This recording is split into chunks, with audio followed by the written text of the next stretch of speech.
اعوذ باللہ من الشیطان الرجیم بسم اللہ الرحمن الرحیم رب اشرح لی صدری ویسر لی امری واحلل عقدۃ من لسانی یفقہوا قولی ربی یسر ولا تعسر وتمم بالخیر اللہم فقہنا فی الدین ربی زدنی علما۔ سورۃ البقرہ آیت نمبر 26 لفظی ترجمہ ہے ان اللہ یقیناً اللہ تعالیٰ لا نہیں یستحیی وہ شرماتا ان یضربا ان یہ کہ یضربا وہ بیان کرے مثلاً کوئی مثال ما خواہ بعودتاً کسی مچھر کی فما پھر جو فوقہا اس سے اوپر ہے فاما الذین پس جو لوگ آمنو ایمان لائے فیعلمون تو وہ جانتے ہیں انہو یقیناً وہ الحق حق ہے من ربہم ان کے رب کی طرف سے اور اما لیکن الذین جن لوگوں نے کفروا کفر کیا فیقولون تو وہ کہتے ہیں ماذا کیا اراد اللہ ارادہ کیا ہے اللہ تعالیٰ نے بہذا مثلا اس مثال سے یضل وہ گمراہ کرتا ہے بہی اس کے ذریعے کثیراً بہت سو اور یہدی وہ ہدایت دیتا ہے بہی اس کے ساتھ کثیرہ بہت سو کو وما اور نہیں یضل وہ گمراہ کرتا بہی اس کے ذریعے الا سوائے الفاسقین فاسقوں کے۔ با محاورہ ترجمہ ہے یقیناً اللہ تعالیٰ اس سے نہیں شرماتا کہ وہ مچھر یا اس سے بھی اوپر کسی چیز کی مثال بیان کرے، پس جو لوگ ایمان لائے تو وہ جانتے ہیں کہ یقیناً وہ ان کے رب کی طرف سے حق ہے، لیکن جن لوگوں نے کفر کیا تو وہ کہتے ہیں کہ اس مثال سے اللہ تعالیٰ نے کیا ارادہ کیا ہے۔ اللہ سبحانہ و تعالیٰ اس کے ذریعے بہت سو کو گمراہ کرتا ہے اور بہت سو کو ہدایت دیتا ہے، اور وہ اس کے ساتھ فاسقوں کے سوا کسی کو گمراہ نہیں کرتا۔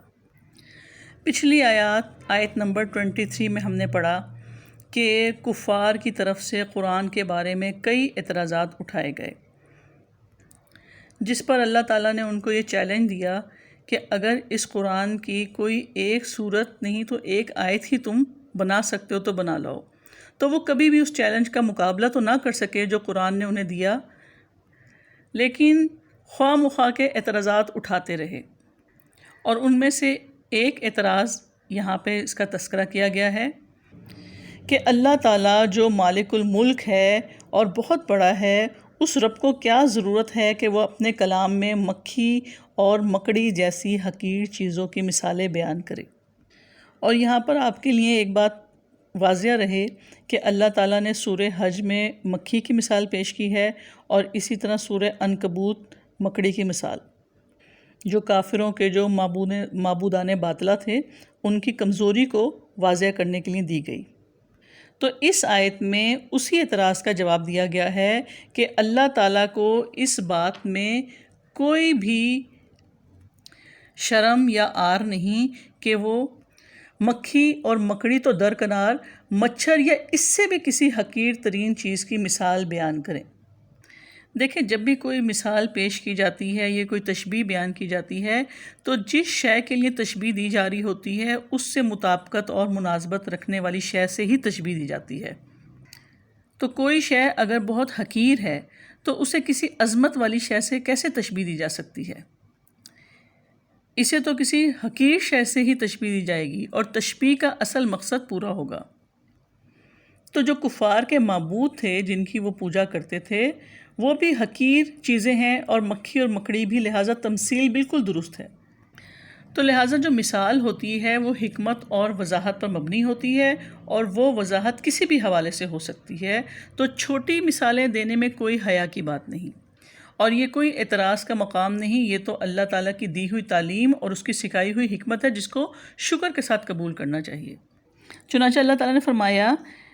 کہ یہ کوئی شرم یا عار کی بات نہیں کہ وہ مچھر کی مثال بیان کرے یا اس چیز کی جو اس سے بڑھ کر ہے۔ فوقہا جو مچھر کے اوپر ہو، یعنی یہ پر یا بازو بھی اس سے مراد ہو سکتا ہے، یا فوقہ کے ایک معنی ہوتے ہیں کہ اس سے بھی بڑھ کر، یعنی کہ مچھر سے بھی زیادہ حقیر تر چیز۔ فوقہ میں یہ دونوں معنی موجود ہیں، یعنی کمتر اور حقیر ہونے میں بھی اس سے بڑھ کر، یا یہ کہ مچھر کے اوپر جو اس کا بازو یا پر، اس سے مراد۔ تو اصل میں یہ دیکھنا چاہیے کہ اللہ تعالیٰ کی بیان کردہ مثالوں کا مقصد کیا ہے۔ پھر فرمایا کہ پس جو لوگ ایمان لائے تو وہ جانتے ہیں کہ یقیناً وہ ان کے رب کی طرف سے حق ہے۔ تو جو ایمان والے ہوتے ہیں وہ اللہ تعالیٰ کے دیے ہوئے علم کے مطابق یہ بات جان لیتے ہیں کہ یہ ان کے رب کی طرف سے حق ہے۔ وہ ان مثالوں کو سمجھنے کی کوشش کرتے ہیں، غور و فکر کرتے ہیں، اور اس طرح اپنے علم میں اضافہ کرتے ہیں۔ سورہ عنکبوت کی آیت نمبر 43 میں بھی اللہ تعالیٰ نے فرمایا کہ یہ وہ مثالیں ہیں جو ہم لوگوں کے لیے بیان کرتے ہیں اور انہیں علم رکھنے والوں کے سوا کوئی نہیں سمجھتا۔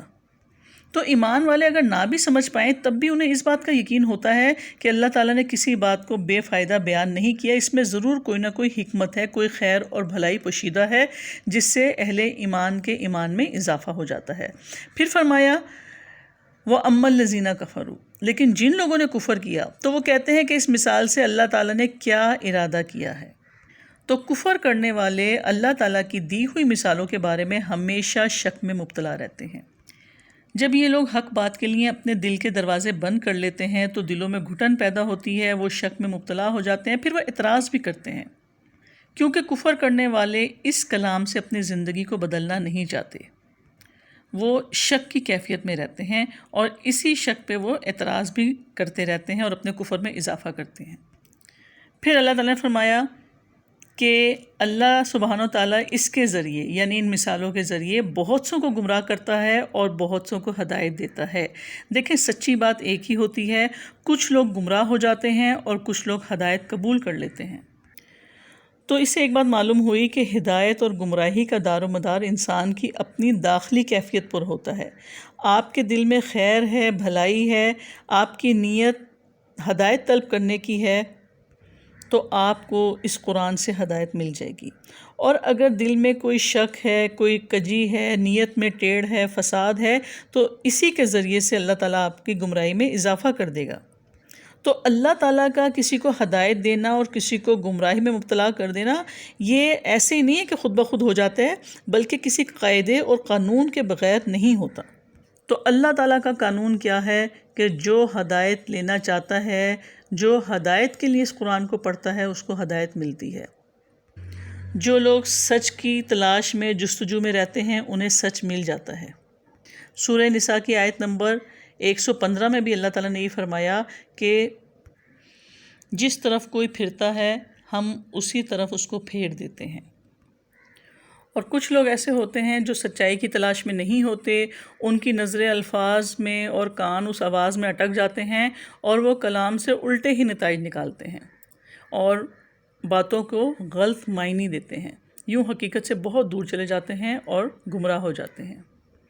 پھر آیت کے آخر میں فرمایا وَمَا يُضِلُّ بِهِ إِلَّا الْفَاسِقِينَ، اور وہ اس کے ساتھ فاسقوں کے سوا کسی کو گمراہ نہیں کرتا۔ فاسق کہتے ہیں جو اللہ تعالیٰ کی اطاعت کے دائرے سے باہر نکل جاتا ہے، یعنی کہ سرکش لوگ جن کے اندر ہدایت یعنی نفع مند علم اور عمل صالح کی صلاحیت ہی باقی نہیں رہتی۔ تو فسق کہتے ہیں اطاعت سے نکل جانے کو۔ تو ان مثالوں سے اللہ تعالیٰ صرف ان کو گمراہی میں مبتلا کرتا ہے جن میں سرکشی، تکبر زیادہ ہو، اور اگلی آیت میں ان کے مزید اوصاف بتائے جا رہے ہیں فاسقین کے۔ آیت نمبر 27 ہے الذین، وہ جو ینقضون، توڑ دیتے ہیں، عہد اللہ، عہد کو اللہ تعالیٰ کے، من بعد، بعد، میثاقہ، اس کو پختہ کرنے کے، اور یقطعون، وہ کاٹ دیتے ہیں، ما، جس کے بارے میں امر اللہ، حکم دیا ہے اللہ تعالیٰ نے، بھی، اس کو، این، یہ کہ یوصلا، وہ ملایا جائے، اور یفسدون، وہ فساد کرتے ہیں، فی الارض، زمین میں، اولئک، یہی لوگ، ہم الخاسرون، وہی خسارہ اٹھانے والے ہیں۔ با محاورہ ترجمہ ہے اللہ تعالیٰ کے عہد کو پختہ کرنے کے بعد توڑ دیتے ہیں۔ با محاورہ ترجمہ ہے کہ وہ لوگ جو اللہ تعالیٰ کے عہد کو پختہ کرنے کے بعد توڑ دیتے ہیں اور وہ اسے کاٹ دیتے ہیں جس کے بارے میں اللہ تعالیٰ نے حکم دیا کہ اسے ملایا جائے، اور زمین میں فساد کرتے ہیں، یہی لوگ خسارہ اٹھانے والے ہیں۔ تو فاسقین کی سب سے بڑی صفت یہاں پہ کیا بیان کی گئی کہ اللہ تعالیٰ اور بندے کے درمیان جو عہد ہے اس کو یہ توڑ دیتے ہیں، اور اللہ تعالیٰ اور بندے کے درمیان سب سے بڑا عہد عہد الست ہے، جس کا ذکر سورہ اعراف میں آئے گا انشاءاللہ۔ یہ عہد عالم ارواح میں اللہ تعالیٰ نے تمام انسانی ارواح جو روحیں تھیں ان سے کیا تھا، اور اس میں میں بھی تھی، آپ بھی تھے، سب تھے، یعنی تمام کے تمام انسان جتنے آج تک دنیا میں آ چکے ہیں اور جو قیامت تک بھی آنے والے ہیں اس عہد کے وقت موجود تھے، لیکن صرف ارواح کی شکل میں، جسم موجود نہیں تھے۔ اور یہ بات بھی یاد رکھیے گا کہ انسان کا روحانی وجود مکمل وجود ہے اور اولاً تخلیق اسی کی ہوئی تھی۔ تو عہد الست میں تمام بنی آدم سے اللہ تعالیٰ نے دریافت فرمایا، الستُ بربکم، کیا میں تمہارا رب نہیں ہوں؟ سب نے ایک ہی جواب دیا، بالا، کیوں نہیں؟ تو یہ جو فاسق ہیں، نافرمان ہیں، سرکش ہیں، انہوں نے اس عہد کو توڑ ڈالا اور اللہ کو اپنا مالک، خالق اور اپنا حاکم ماننے کے بجائے خود ہی حاکم بن کے بیٹھ گئے، یا غیر اللہ کی حاکمیت کو تسلیم کر لیا، اور سب سے بڑی بغاوت، سرکشی، فسق اور نافرمانی کی۔ تو مختلف مفسرین نے عہد کے مختلف مفہوم بیان کیے ہیں، مثلاً یہ کہ اللہ تعالیٰ نے جو وصیت کی کہ تمام احکامات بجا لائیں اور جن کاموں سے منع کیا گیا ہے نواہی، ان سے باز آیا جائے۔ تو جو فاسق ہوتے ہیں وہ اللہ تعالیٰ کے اوامر کو پس پش ڈال دیتے ہیں اور نواہی کا ارتکاب کرتے ہیں۔ رسول اللہ صلی اللہ علیہ وآلہ وسلم نے فرمایا کہ اس کا کوئی ایمان نہیں جو امانت کی پاسداری نہیں کرتا، اور اس کا کوئی دین نہیں جو عہد کا پاسدار نہیں، یعنی کہ جو عہد کی پاسداری نہیں کرتا۔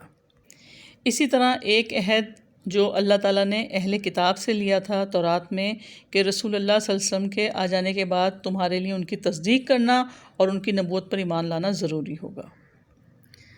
پھر آیت کے اگلے حصے میں فاسقین کی دوسری صفت بیان کی جا رہی ہے، اور وہ اسے کاٹ دیتے ہیں جس کے بارے میں اللہ تعالیٰ نے حکم دیا کہ اسے ملایا جائے، اور زمین میں وہ فساد کرتے ہیں۔ یعنی ایک تو اللہ سے کیے ہوئے عہد توڑ دیتے ہیں، یعنی کہ جو صرف اللہ کی ہی بندگی کریں گے وہ عہد ختم کر دیں، اللہ کی بندگی نہیں کرتے، اور دوسرے جن چیزوں بالخصوص رشتوں ناتوں کو ملانے کا اللہ نے حکم دیا اس کو بھی توڑ ڈالتے ہیں۔ تو پہلی قسم میں بندے اور اللہ کے درمیان کے تعلق کا تذکرہ ہے، اور دوسری قسم میں بندے اور بندے کے درمیانی تعلق کا تذکرہ ہے، اور اگر ان دونوں قسم کے تعلقات کا لحاظ نہ رکھا جائے تو یہی سب سے بڑا فساد ہے۔ تو وہ تعلق جو ہمارے اور ہمارے والدین، ہمارے عزیز و اقارب، دوست احباب اور تمام مخلوق کے درمیان ہے، سب کے حقوق کی ادائیگی کا تعلق رشتوں کو جوڑنے سے ہے۔ تو جو اہل فسق ہیں وہ رشتوں کو توڑتے ہیں، اپنے پیٹھ پیچھے پھینک دیتے ہیں، ان رشتوں کے تقدس کا خیال نہیں کرتے۔ تو اللہ تعالیٰ نے صلہ رحمی کا حکم دیا ہے، جبکہ فاسق جو ہیں وہ قطع رحمی کرتے ہیں، مال کی طلب میں، مال کو ہتھیانے کے لیے بھائی بھائی کو ختم کر دیتا ہے۔ تو ایک تعلق تو ہے اللہ سے، حقوق اللہ جسے کہا جاتا ہے، اور ایک تعلق ہے بندوں کا بندوں سے، جسے حقوق العباد کہا جاتا ہے۔ اللہ کا حق یہ ہے کہ اسے حاکم اور مالک سمجھو اور اس کے بندے بن کے رہو، اس کی بندگی کرو، اور انسانوں کا حق یہ ہے کہ سب آپس میں بھائی بھائی ہو کر رہو، اللہ کے بندے بن جاؤ۔ اور اس ضمن میں سب سے اہم ترین رشتہ جو ہے وہ رحم کا رشتہ ہے، یعنی سگے بہن بھائی، پھر دادا دادی کی اولاد میں تمام چچا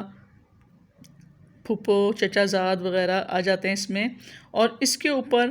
پھر دادا دادی کی اولاد کا دائرہ مزید وسیع ہوتا چلا جاتا ہے۔ اس طرح اگر ہم اوپر چلتے جائیں یہاں تک کہ آدم اور حوا پر تمام انسان جمع ہو جائیں گے۔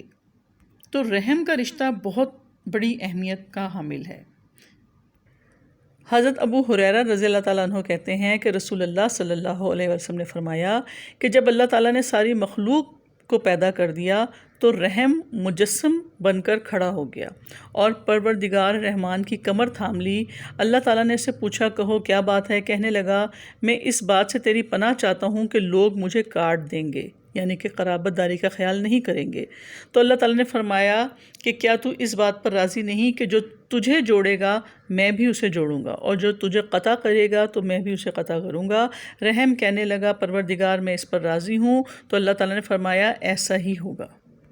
اور ایک اور روایت میں الفاظ ملتے ہیں کہ رسول اللہ صلی اللہ علیہ وآلہ وسلم نے فرمایا رشتہ داری توڑنے والا جنت میں داخل نہیں ہوگا۔